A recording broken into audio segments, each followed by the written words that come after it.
అయితే ఇవాళ Revanth Reddy ఆడికెడుకో ఇబ్రాహీంపట్నంలో school inauguration పోయిండట. నేను ఇక్కడ కూర్చున్నాక అలా వస్తుంది, సోషల్ మీడియాలో వస్తుంది. ఏమంటుండు రేవంత్ రెడ్డి? ఇవాళ నన్ను ఇష్టం ఉన్నట్టు తిట్టిండాడు. ఇప్పుడు జనరల్ గా రాజకీయాలు మాట్లాడితే ఒక పొలిటికల్ పార్టీ కార్యకర్తలు ఉంటే మాట్లాడతాం, ప్రెస్ మీట్లు ఉంటే మాట్లాడతాం. ఈయన పోయింది దేనికి? స్కూల్ పిల్లల ప్రోగ్రాం. చిన్నపిల్లలు ఉన్నారు, స్కూల్ పిల్లలు ఉన్నారు.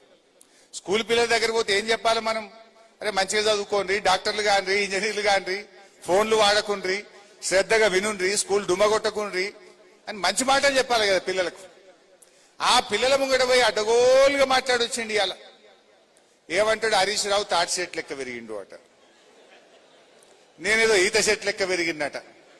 ఇంకా పిల్లలకు నేను తాటి సెట్ లెక్క పెరిగితే ఏం అవసరము, నేను ఈత సెట్ లెక్క పెరిగితే ఏం అవసరము? అసలు నువ్వు ముఖ్యమంత్రిగా నా ఎత్తుతో నీకేం పని? ముఖ్యమంత్రి మాట్లాడాల్సిన మాటనా?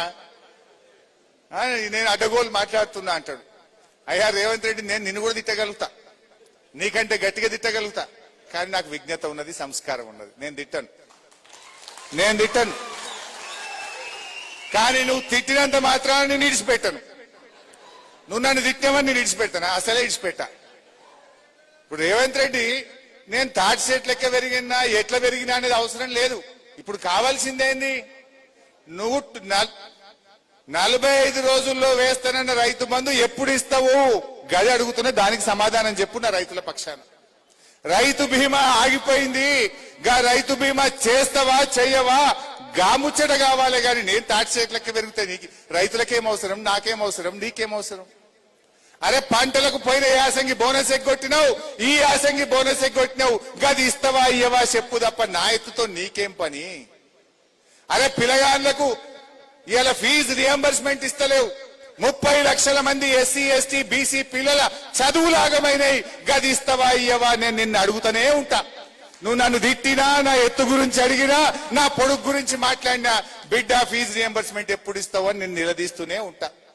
మా నిరుద్యోగ యువకులకు మొదటి ఏడాది 2 లక్షల ఉద్యోగాలు ఇస్తా అన్నావు, గది ఇచ్చేదాకా నిన్ను గల్లబట్టి అడుగుతూనే ఉంటా, నేను ఇడిచిపెట్టా. గీముచ్చట మాట్లాడు. రైతు బంధు గురించి మాట్లాడవు, రైతు బీమా గురించి మాట్లాడవు, 24 గంటల కరెంటు గురించి మాట్లాడవు, ఫీజు రియంబర్స్మెంట్ గురించి మాట్లాడవు, పిల్లల ఉద్యోగాల గురించి మాట్లాడవు. మా గౌడన్నలు 700 మంది చచ్చిపోతే వాళ్ళకు వచ్చే ఎక్స్గ్రేషియా ఇయ్యాలటికి రాలేదు. గౌడన్నల గురించి మాట్లాడవు, బీసీల గురించి మాట్లాడవు, ఎస్సీల గురించి మాట్లాడవు, ఎస్టీల గురించి మాట్లాడవు. నా ఎత్తు గురించి నీకేం అవసరం? దేవుడిచ్చిండు, దానికి ఇట్లా పుట్టినా. దీన్ని పట్టుకొని మాట్లాడి తప్పించుకుంటా అనుకుంటున్నావా?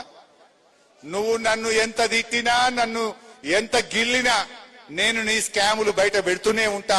నీ హామీలు అమలయ్యేదాకా నిన్ను ప్రశ్నిస్తూనే ఉంటా.